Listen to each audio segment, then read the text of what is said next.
Welcome back to episode 17 of our expansion franchise series with the Nashville Stars. And last episode, we took a look at our draft, kind of gave up on this season as a whole. We also saw some great appearances in the All-Star game and the Future Star game by some of our younger guys. It was a great weekend to be a Nashville Star, so we're looking poised into the next season. But in this episode, we're going to cover a lot of things, and most notably the guys we drafted this past draft. Also, some of the guys we're going to promote into the majors this year. Maybe some of our younger guys, we're not sure yet, so we're going to see how it plays out during September call-ups. And the first thing we're going to hit into is a trade or two we might make. We're definitely looking at our trade block. And as you can see on screen right now, we have 3 guys on the docket to be moved before the deadline of July 31st. Those 3 guys are some familiar faces around the organization, most notably Aaron Savali, a guy who we signed last offseason. He just hasn't been performing to what we thought his expectation was. He's been demoted to the number 2 pitcher for us. He was our ace last season. His stats aren't too bad, but they've definitely regressed from the year prior, where he had a sub-4 ERA. This year, he has a 4.5 or around a 4.5, almost to his quality start total that he was last year. But I just don't feel like he's doing that good. It's not terrible, definitely serviceable, and definitely worth a trade look. But I just don't think he's going to be in our plan for a long term. He's also a $16 million person. I just don't feel like he's playing up to that number. And then second on the list is Andre Palate. He looks very, very good. He just doesn't have a slot on the major league roster right now. The sub 2 ERA and almost 100 innings of work in AAA, and he's been very, very good, flashing a lot of that stuff he has in his arsenal. And then the third guy here is going to be Johnny Brio, our Rule 5 draft pick from last offseason. 3.2 ERA and 64 innings of work, 31 strikeouts, been an absolute godsend for sure. Didn't even play the last 2 seasons, and we were able to pick him up in the Rule 5 draft, and it's been an absolute exceptional experience. So we're going to try to look to move maybe 1 or all 3 of these guys around the league, and we have some intriguing names we kind of want to look at. I think we're going to try to get some prospects, because in this offseason, I think we're going to try to go after a couple big name guys, especially in the rotation, since a lot of our issues this year have been from our starting rotation.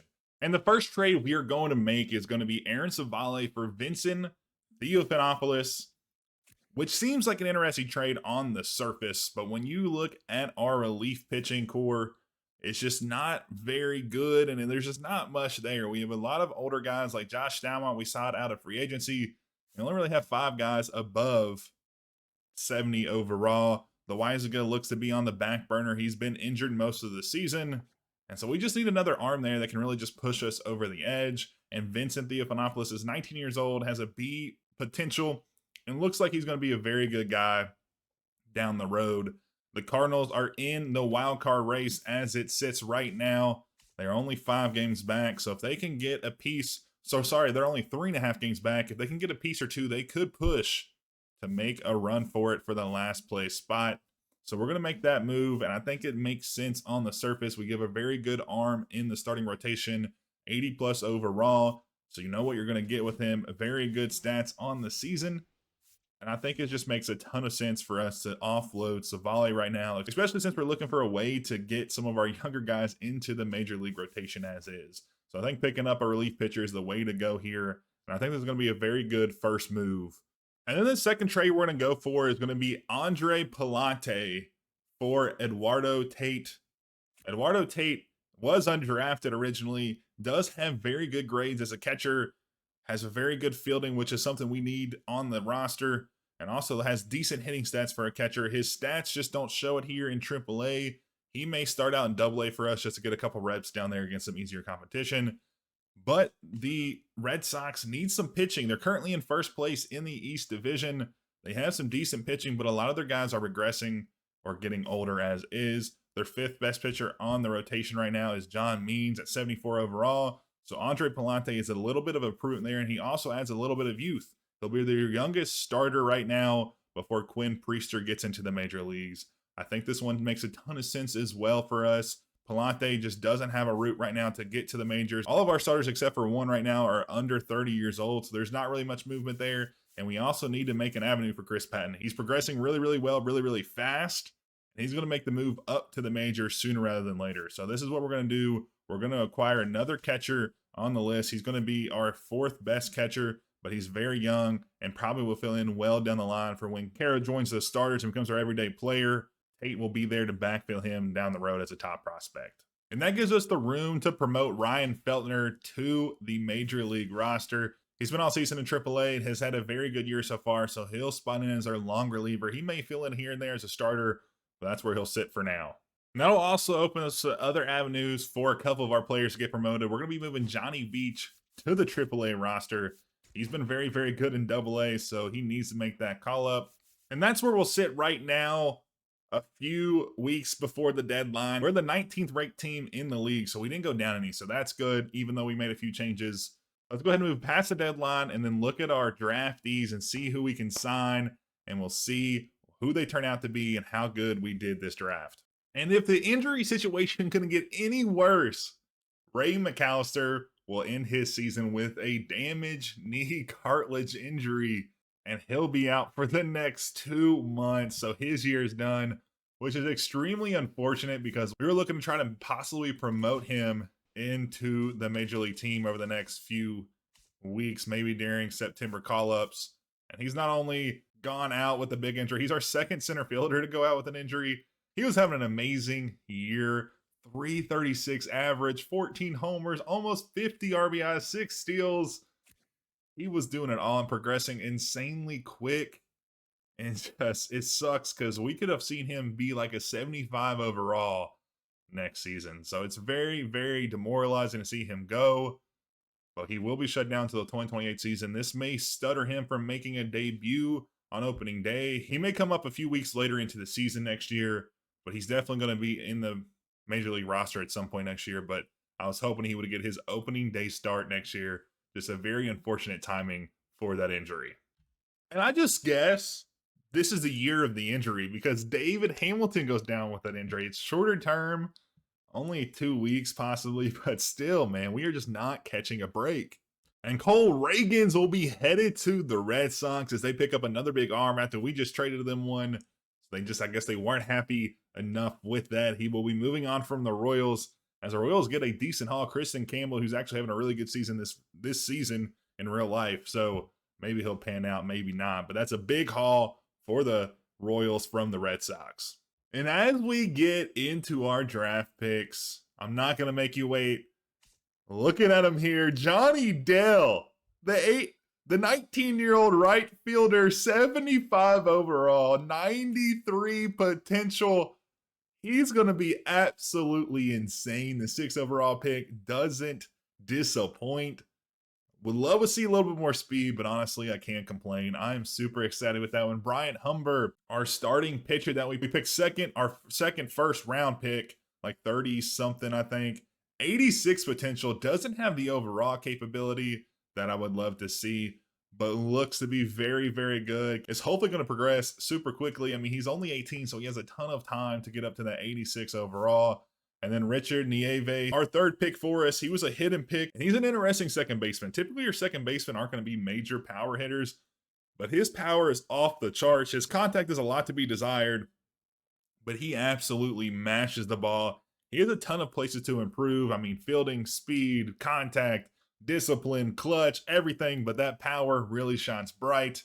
He's also a little on the shorter side and also a little on the heavier side. 216 for 5'11 is a little bit interesting, but I mean, 84 potential, could be a fill-in down the line for us. And then Steve Rivera, a catcher, 18 years old, has decent potential, nothing too crazy, 45 overall. Probably not going to see the majors anytime during this franchise. And then the last pick that we signed, we weren't able to sign Geraldo Sanchez or Andre Stong. We just didn't have the funds to do it. Not that big of a deal. Both relief pitchers that we were just trying to get to kind of expand our relief pitching.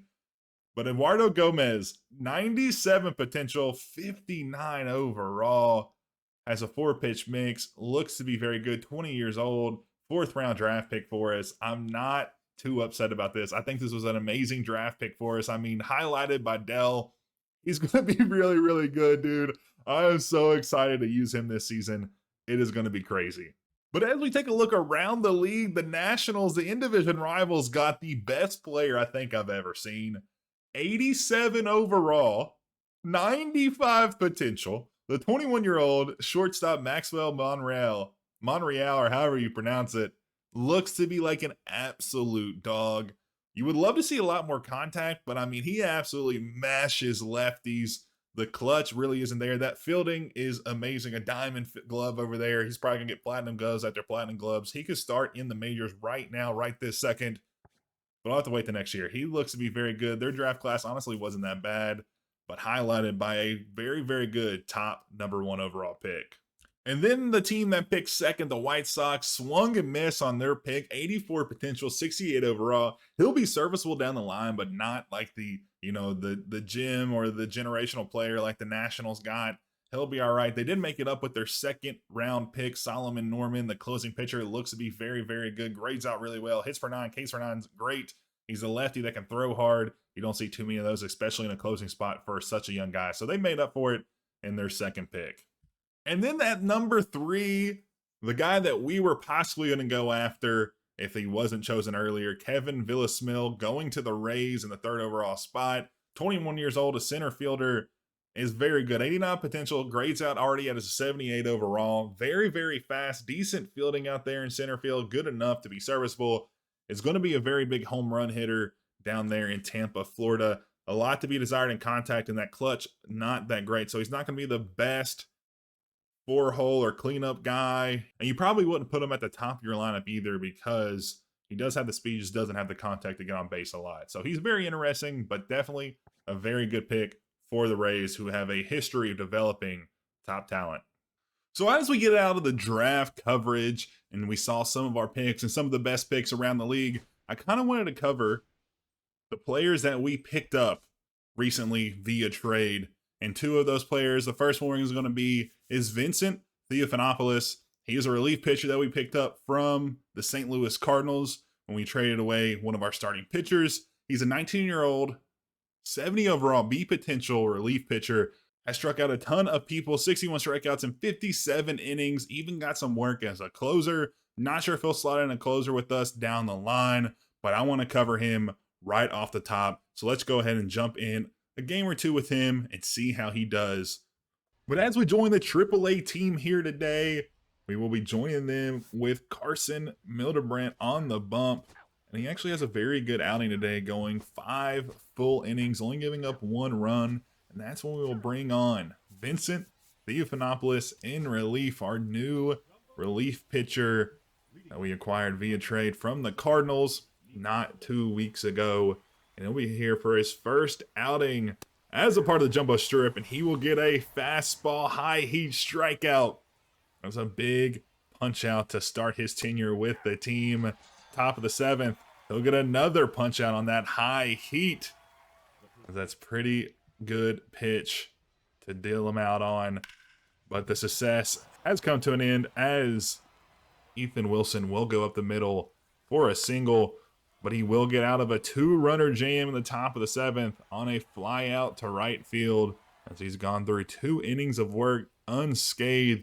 Held the Pigs to no runs today for his first outing as a jumbo shrimp. As they're going to try to bunt, hit one on, but the catcher will pop out of the stance to get there pretty quickly. Good reaction times by our catcher. And the last out of the outing for Theofanopolous will be a simple fly out to the third base, a pop out in the infield as we stayed on to take a look at Johnny Veach, who comes in hot against Josh Bell, the former Star. We had him around the first 2 seasons of the franchise as Veach will close this one out. Doesn't get a save though, as this was a 4-run game, but the jumbo strip get a big win with some big help and some big innings from 2 big relief pitchers. And taking a look at the pitching analysis, you can see Theofanopolous stayed out of the center of the strike zone at a very good rate, hung around the corners, painted the corners like a masterpiece, which is what you want to see from a relief pitcher. But after that great outing, we will jump in with Eduardo Tait, who we acquired from Boston just a few weeks ago, not too long ago, a little bit before the deadline. He's not had a great start to the year in AA.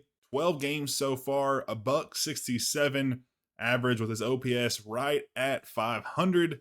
But he is improving all across the board. His stats are going up. We drafted him because he was a really good fielder, has a very good mitt behind home plate, and he can also play first if we need him to play down the line. He's 20 years old, So if you see him come up as an older prospect later into his career, maybe 27, 28 years old, he might be able to develop pretty high up to the high 70s, maybe even touch 80s. But that's to be determined. But for now, he'll be a serviceable catcher in the minors for us. As we move on to our second player coverage, we will be moving down a peg to the AA ranks as we would join the Blue Wahoos here at home as we take a look at Eduardo Tait, or Tait, however you pronounce it. For his second at bat today, he will get a big hit, and it'll be a single to drive in a run for his very first RBI and his very first hit, a part of the Nashville Stars organization.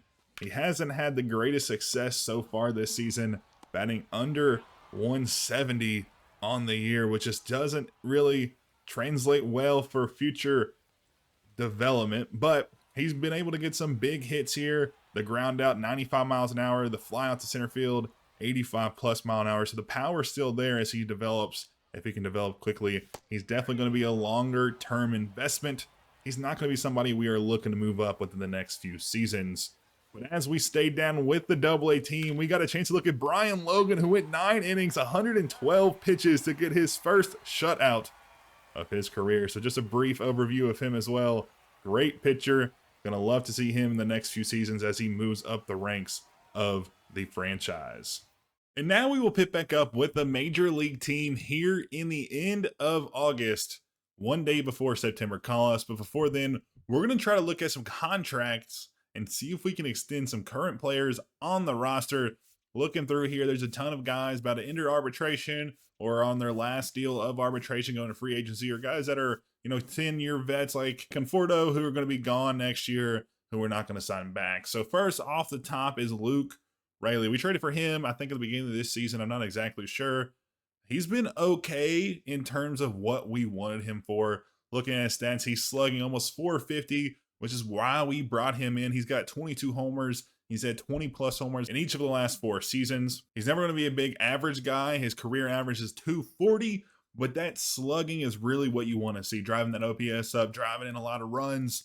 He's got 70 RBIs this year, and I want to keep him around. He can play first base, but we already have Josh Naylor there, but he can also play anywhere in the outfield, and he can slot in at DH day to day. So I'm very, very intrigued about what he wants. Right now, he's sitting at $6.3 million per year for the next 5 years. Going down increases a lot. Going up just 1 year, though, takes off a whole $1 million per year we can offer, and we can save some big money with that. So I think that's what we're going to do. We're going to offer Luke Raley 6 years, $32 million, and he will sign. So he'll be back for this foreseeable future for the next 6 seasons.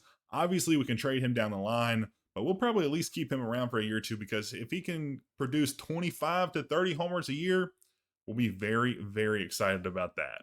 And then the second guy I wanted to cover here is Eggy Rosario. He's a very, very good player, super young, 27 years old, but he already has 4 years of service time.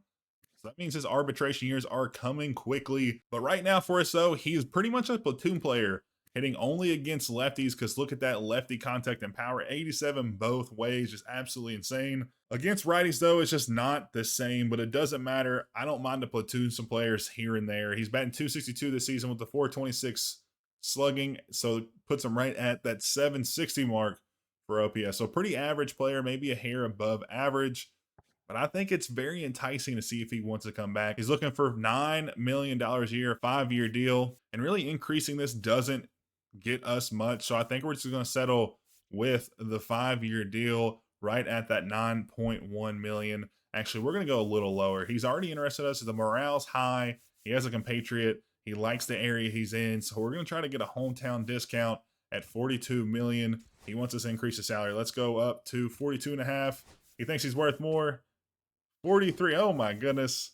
He wants us. We're just going to go to 44. He wants, why is the interest even a thing if he's not going to accept anything lower than that? This doesn't make any sense.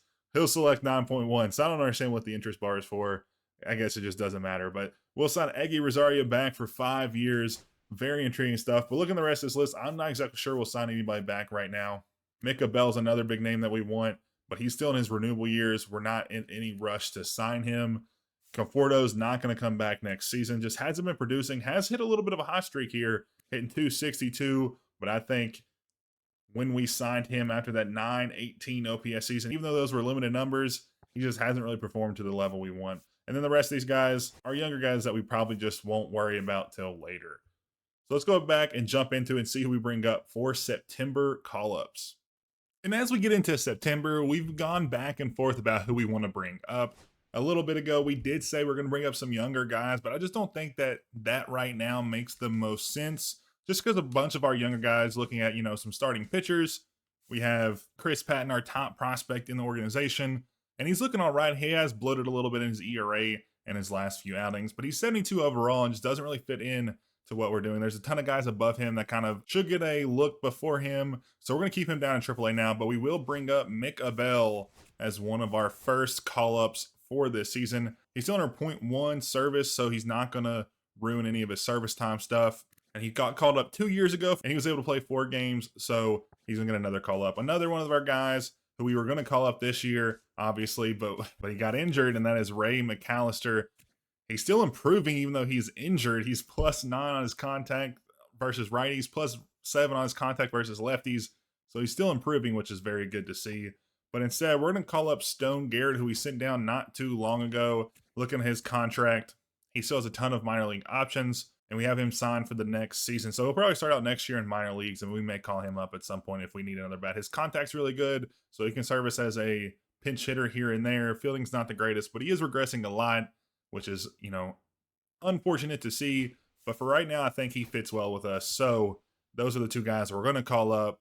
And as we take a look at the calendar, we have 1 month remaining, about 20-something games, 25 or so games to finish out the rest of this season. But looking at last month, August was actually a really good month for us. We kind of turned the boat around in a way. We have a ton of green here. When you look back at the rest of the season, you just don't have that much green, especially when you look up May and April. April, I think we only won 6 or 7 games in April. So that's just not very, very good by any standards.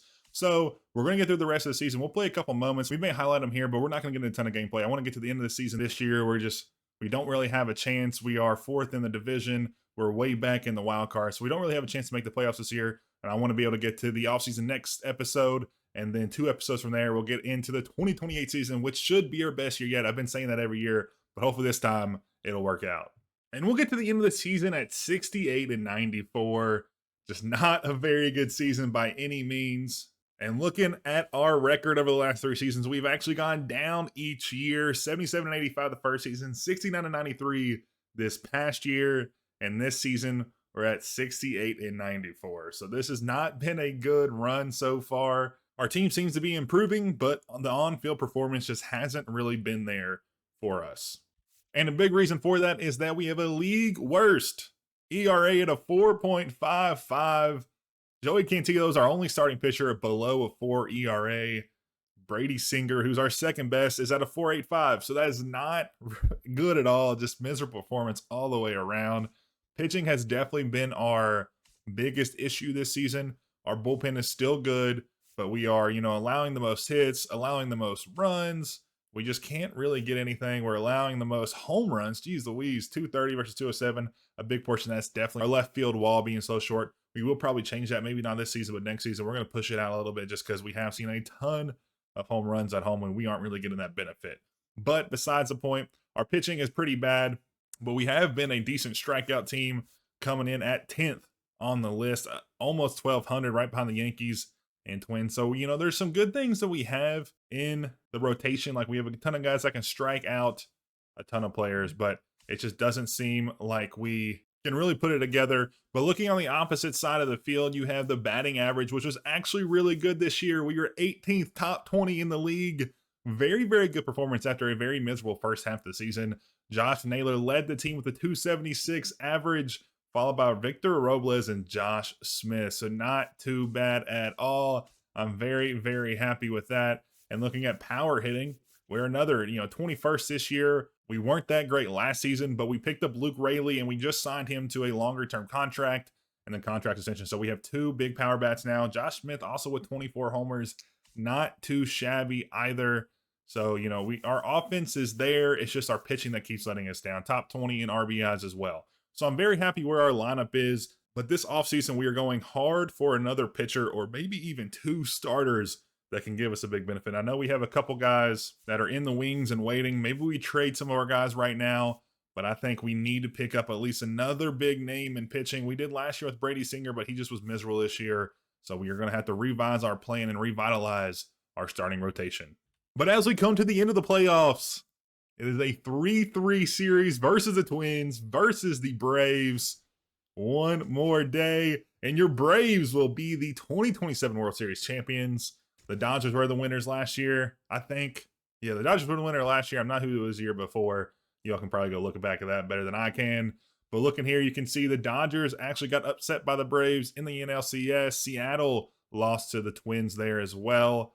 Very, very fun series for sure. The Yankees lost in the wild card series. The NL West had 3 teams in it this year. A very, very good division. Nonetheless, our division in NL East only had 1 team, and it was the Braves, who went on to win it, which is interesting enough. I didn't think the Braves probably were the best team in the division to start out the year, but it looks like they went hard towards the end of the year. 94-68. The Phillies below 500. 22nd ranked team in the league. We actually went up to the 18th best team in the league. We just weren't able to put it on the field. Again, that's been our biggest issue. We are fielding a great team. I just don't think the results are translating on the field. But that'll bring us to the end of this episode, guys. I appreciate y'all tuning in. I hope you all enjoyed today. Don't forget to leave a like down below if you're not subscribed, or if you do think you're subscribed, just double check to make sure so you never miss a video. But I appreciate y'all tuning in. Next episode, we're going to get right into the offseason, right into free agency. And I told y'all our game plan: sign another starting pitcher, maybe even 2, to really round out that pitching rotation and see if we can kind of work our way back there. So I appreciate y'all tuning in, and I'll see you all in episode 18. And a huge shout out to Chris, our very first premium channel member. Thanks for all your support, man. It's really appreciated.